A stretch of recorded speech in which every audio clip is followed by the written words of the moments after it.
Each and every act of a priest is either a participation of the creative work of God or this salvific work of God. Creative work, salvific work. Salvific work ഇപ്പം പാത്രം തേച്ച് കഴുകുന്നത് salvific വർക്കാണ്, clean work. Creative work, 4 പയർ നട്ടു, പയർ നാമ്പെടുത്ത് വന്നു, അതിനെ വലുതാക്കി, ദാറ്റ് ഈസ് ക്രിയേറ്റീവ് വർക്ക്. ചിലരൊക്കെ നോക്കുമ്പോ ആരാ അവിടെ പോയി അച്ഛൻ ചാണകം വാരുക? ഞാൻ ചാണകം വാരിയിട്ടുണ്ട്. എന്റെ പശുവിനെ വളർത്തി ചാണകം വാരി, പശുവിനെ കറന്ന് അതിനെ കുളിപ്പിച്ച്, അങ്ങനെ ഒരു 5 വർഷക്കാലം എന്റെ ആദ്യത്തെ വർഷം പൊതുവെ കൊച്ചനായിട്ട് അങ്ങനെ ജീവിച്ചിട്ടുണ്ട് ഞാൻ. അതുകൊണ്ട് നമ്മൾ പറയുന്നത് താഴ്ന്നാണ്.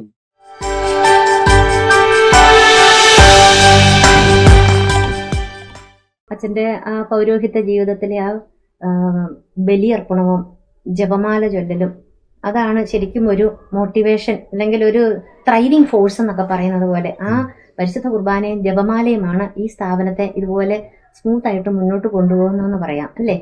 ഇവിടെ ഏകദേശം എത്ര അന്തേവാസികളുണ്ട്? ഇവിടെ ഇപ്പൊ 35ഓളം പേര് നമ്മളിവിടെ ചേർത്തിരുന്നു. എന്നാൽ ചില പ്രത്യേക സാഹചര്യത്തില് അസുഖം മാറി തിരിച്ചു പോയ ഏതാനും വ്യക്തികളുണ്ട്. പൂർണ്ണമായിട്ട് മാറി. അല്ലാതെ ഗവൺമെന്റ് ഒരു പ്രത്യേക നിയമമൊന്നും അന്യ സ്റ്റേറ്റുകാരെ നിർത്താൻ പാടില്ല. അങ്ങനെ നിയമമുണ്ട്. പിന്നെ വേറൊരു നിയമം, അവർക്കെല്ലാം ആധാർ കാർഡ് വേണമെന്ന് നിയമമുണ്ട്. അപ്പോ അതിന്റെ പേരിൽ ചിലരെയൊക്കെ നമ്മള് ഒഴിവാക്കേണ്ടി വന്നു. എന്നാൽ ഇപ്പോൾ 19 പേര് പ്രസന്റ് ഇവിടെ ഉണ്ട്. ഇവരുടെ ആ ഒരു മാനസിക അവസ്ഥ എങ്ങനെയാ? അതായത് ഞാൻ ചോദിച്ചത്, അവസരത്തിനനുസരിച്ച് ഇവരുടെ സ്വഭാവം മാറുമോ? എങ്ങനെയാണ് ഇവര്? കാരണം മെന്റലി അപ്സെറ്റ് ആയിട്ടുള്ള കുറച്ച് ആൾക്കാരുണ്ടല്ലോ, അവരുടെ ആ പെരുമാറ്റത്തിന്റെ പ്രത്യേകത ഒന്ന് പറയാമോ? പെരുമാറ്റത്തിന്റെ പ്രത്യേകത എപ്പോഴും അവരൊരുപോലെ ഇരിക്കില്ല. ചിലപ്പോൾ നിസ്സാര കാര്യം മതി അവർ പെട്ടെന്ന് ചൂടാകും. നമ്മളവരെ ഒരിക്കലും തല്ലുകില്ല. സ്നേഹം കൊണ്ട് പിന്നെ അല്പം ഒന്ന് ശാന്തതപ്പെടാൻ സെല്ലിലെ കയറ്റി അല്പനേരം അവിടെ നിർത്തും. സെല്ലുണ്ടാകും മസ്റ്റാണ്. പക്ഷെ ഒരിക്കലും നമ്മള് തല്ലുകില്ല, തല്ലിയിട്ട് കാര്യമില്ല. അപ്പൊ കുറെ കഴിയുമ്പോ അവര് ശാന്തപ്പെട്ടാവും. അവിടെ ഇറങ്ങിവ, ഭക്ഷണത്തിന് സമയമായല്ലോ, വെള്ളം ദാഹമില്ലേ, ഇച്ചിരി വെള്ളം കുടിക്കുക എന്നൊക്കെ പറഞ്ഞ് അതുപോലെ അവരെ ഒരു സ്വന്തം മക്കളെ പോലെ കണ്ട് ഇവിടെയുള്ള പ്രത്യേകിച്ച് സാറും ഞാനും ഒക്കെ ഇങ്ങനെയാണ് അവരുടെ 18 വയസ്സ് മുതൽ ഏകദേശം 70 വയസ്സ് വരെ ഉള്ളവരുണ്ട്. പക്ഷെ അവരെ ഞങ്ങൾ മക്കളായിട്ട് തന്നെയാണ് കാണുന്നത്. അവർക്ക് അവരുടേതായ എല്ലാ സ്വാതന്ത്ര്യവും, ഭക്ഷണം അവകാശപ്പെടാനും, വസ്ത്രങ്ങൾ ഇന്നത് വേണമെന്ന് പറയാനും, ഭക്ഷണം ഇന്നത് വേണമെന്ന് പറയാനും, അതോടൊപ്പം തന്നെ അവർക്ക് ഇന്ന ദിവസം ഞങ്ങൾക്ക് എന്തെങ്കിലും ടൂർ പോകണമെന്ന് പറഞ്ഞാൽ ആ ദിവസം അവരെ ടൂർ കൊണ്ടുപോകാനും എല്ലാത്തിനും അവർ അവകാശപ്പെടുന്നു. അവരെ സ്വതന്ത്രമായിട്ട് അവകാശപ്പെടുന്നു. അതേപോലെ നടത്തി കൊടുക്കുന്നു. നല്ല പാട്ട് പാടുകയും ഡാൻസ് കളിക്കുകയും, നല്ല പാട്ടും പാടും, നന്നായിട്ട് ഡാൻസ് കളിക്കും.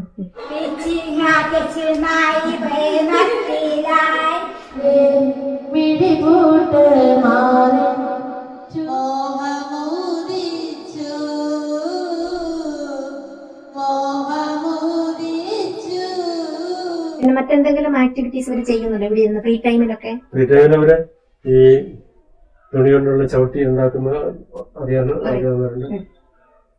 പിന്നെ കൊട്ട അറിയാവുന്നവരുണ്ട്. അവർക്ക് ആ ഫ്രീഡം കൊടുത്താൽ നമ്മൾ എപ്പോഴും ശ്രദ്ധിക്കണം. ചിലപ്പോൾ അവർക്കൊരു ദുർബുദ്ധി തോന്നുകയാണ്, ഓടിക്കളയാന്ന് വെച്ചാൽ ചിലപ്പോൾ ഓടിക്കളയും. അതുകൊണ്ടാണ് ഇതിന്റെ പ്രൊട്ടക്ഷൻ ആവശ്യമാണ്.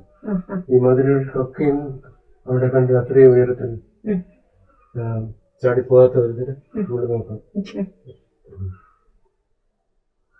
ഇത്രയും വലിയ പദവിയിലൊക്കെ ഇരുന്നിട്ട്, അതായത് രൂപതയുടെ ചാൻസലറായിട്ട്, വികാർ ജനറലായിട്ട്, അഡ്മിനിസ്ട്രേറ്റർ ആയിട്ട്, സെമിനാരി റെക്ടറൊക്കെ ആയിട്ട് ഇത്രയും വർഷം സേവനം ചെയ്തിട്ട് ഇത്രയും താഴെ ഒരു തലത്തിലേക്ക്, എളിയവരുടെ തലത്തിലേക്ക് ഇറങ്ങി വരാനുള്ള ഒരു ആ മാനസികാവസ്ഥ അതെങ്ങനെയാ അച്ഛനുണ്ടായത്? എളിയ തലത്തിലേക്ക് എന്ന് പറഞ്ഞു കഴിഞ്ഞാൽ, അതായത് ഈ മാർജിനലൈസ്ഡ് ചിലരുടെയൊക്കെ കോൺസെപ്റ്റ് ആണ്. തമ്പുരാന്റെ മുമ്പാകെ എല്ലാം ഉണ്ടാവും. വൈദികൻ വിളിക്കപ്പെട്ടിരിക്കുന്ന ബലിയർപ്പിക്കാനും, വൈദികന്റെ ബലി അത്താറുമേൽ മാത്രം ഒതുങ്ങുന്നതല്ല. ഒരിക്കലും ഞാൻ ഓർക്കുന്നുണ്ട്, ഞാൻ വിശുദ്ധകുർബാന കഴിഞ്ഞിട്ട് എന്റെ കുസിനിൽ പോയി ബ്രേക്ക്ഫാസ്റ്റ് ഉണ്ടാക്കിക്കൊണ്ടിരിക്കുമ്പോഴേ തിരുവല്ലയിൽ നിന്ന് ഒരു സിസ്റ്റർ വിളിച്ചു. ഞാൻ അച്ഛൻ എന്താ ചെയ്യുന്നത്? ഞാൻ പറഞ്ഞു എന്റെ ഇന്നത്തെ താരമേറുള്ള ബലിയർപ്പണം കഴിഞ്ഞു, ഇപ്പം കുശിയിലുള്ള ബലിയർപ്പണം വന്നു.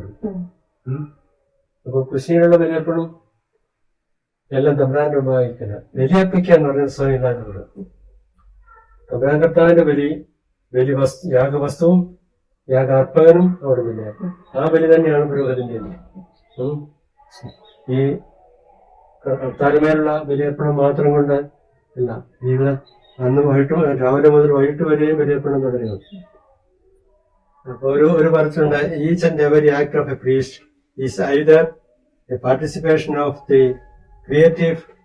creative work of God or this salvific work of God. അപ്പൊ ക്രിയേറ്റീവ് വർക്ക്, സാലിഫിക് വർക്ക് പാത്രം തേച്ച് കഴുകുന്നത് സാലിഫിക് വർക്കാണ്, ക്ലീൻ വർക്ക്. ക്രിയേറ്റീവ് വർക്ക്, 4 പയർ നട്ടു, പയർ നാമ്പെടുത്ത് വന്നു, അതിനെ വലുതാക്കി, ദാറ്റ് ഇസ് ക്രിയേറ്റീവ് വർക്ക്. അപ്പോ വലിയൊരു ചിന്തയാണ്. അപ്പോ ഈ പാവപ്പെട്ട പിള്ളേരെ നമുക്ക് ശുശ്രൂഷിക്കുന്നതിനും അവിടെയും ഉണ്ട് ദൈവത്തിന്റെ സാലിഫിക് വർക്ക്. രക്ഷാകര പ്രവർത്തനമാണ് നമ്മൾ ഈ നടത്തുന്നത്. ആ രക്ഷാകര പ്രവർത്തനം ഏത് വേദിയായാലും അത് ദൈവികമാണ്. ആ ദൈവികമായതുകൊണ്ട് നമ്മൾ താഴ്ന്ന ലെവലെന്ന് പറയാൻ പറ്റത്തില്ല. ചിലർക്ക് നോക്കുമ്പോ ആരാ അവിടെ പോയി അച്ഛൻ ചാണകം മാറുക? ഞാൻ ചാണകം മാറിയിട്ടുണ്ട്. പിന്നെ പശുവിനെ വളർത്തി ചാണകം മാറി, പശുവിനെ കറന്ന് അതിനെ കുളിപ്പിച്ച് അങ്ങനെ ഒരു 5 വർഷക്കാലം എന്റെ ആദ്യത്തെ വർഷം പൊതുവെ കൊച്ചനായിട്ട് അങ്ങനെ ജീവിച്ചിട്ടുണ്ട് ഞാൻ. അതുകൊണ്ട് നമ്മൾ പറയാറുള്ളത് താഴ്ന്നാണ്. ഇപ്പൊ നമ്മളെ കേട്ടുകൊണ്ട് ഒരുപാട് പേര് ശ്രദ്ധിക്കുന്നുണ്ട്. അപ്പൊ ഇന്നത്തെ ജനറേഷൻ എന്ന് പറയുന്നത് വളരെ ഫാസ്റ്റ് ആയിട്ട് മൂവ് ചെയ്യുന്ന ഒരു കാലഘട്ടമാണിപ്പോ. പിന്നെ എല്ലാവരുടെയും വിരൽത്തുമ്പിലാണ്. സോഷ്യൽ മീഡിയ വളരെ ആക്റ്റീവാണ്. അപ്പം ഇപ്പൊ അച്ഛൻ മുമ്പേ പറഞ്ഞല്ലോ, ഒരുപാട് ഇപ്പോഴും നന്മ പറ്റാത്ത ഒരുപാട് മനസ്സുകളുണ്ടെന്ന് പറഞ്ഞല്ലോ. എന്നാൽ അതൊന്നും ഇല്ലാത്ത മനസ്സുകളും ഉണ്ട്. അപ്പൊ പൊതുവെ ഈ സമൂഹത്തോട് എന്താ ഒരു മെസ്സേജ് കൊടുക്കാനുള്ളത്? അച്ഛന്റെ ഇത്രയും നാളത്തെ അനുഭവത്തിൽ നിന്ന് ഒരു മെസ്സേജ് എന്താ ഇപ്പോഴത്തെ ജനറേഷന് കൊടുക്കാനുള്ളത്? ജനറേഷന് കൊടുക്കാനുള്ള മെസ്സേജ് എന്തെന്ന് ചോദിച്ചാൽ, ആദ്യമായിട്ട് അവർ മനസ്സിലാക്കണം എന്തിനാണ് അവർ ജീവിക്കുന്നത്. What is there end? ആ എൻഡ് എങ്ങനെ നമ്മൾ അറ്റൈൻ ചെയ്യാം? അപ്പൊ നമ്മുടെ ജീവിതം എന്താണ്? നമ്മുടെ ജീവിതത്തിന്റെ അർത്ഥം,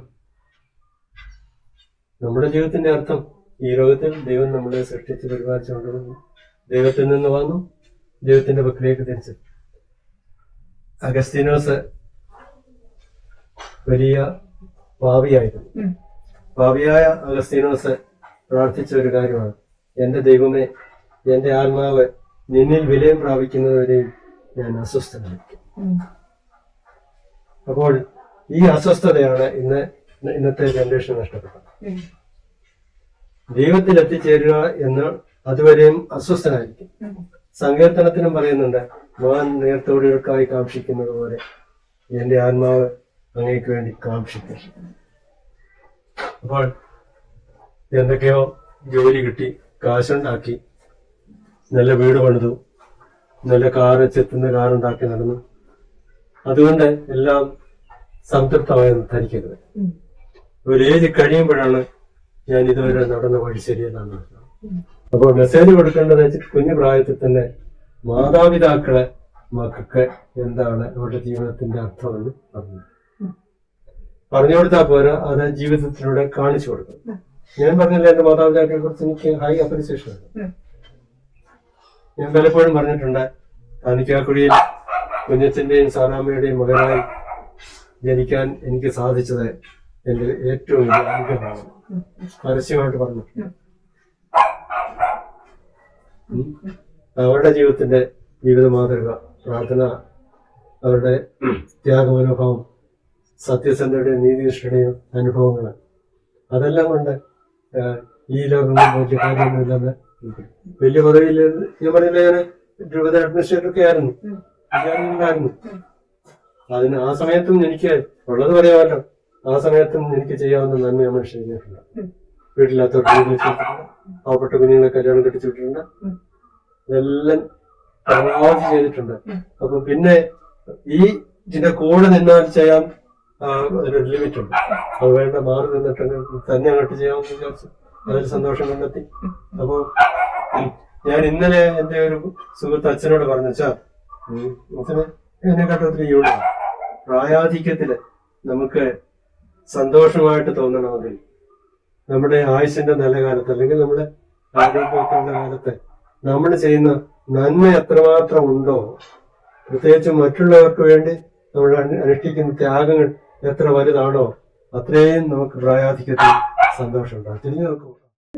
ഇവിടുത്തെ ഇതിന്റെ പ്രവർത്തനത്തിന് ആവശ്യമായിട്ടുള്ള ഫണ്ടൊക്കെ എവിടെ നടത്തുന്നത്? ഗവൺമെന്റിന് എന്തെങ്കിലും സപ്പോർട്ട് ഉണ്ടോ?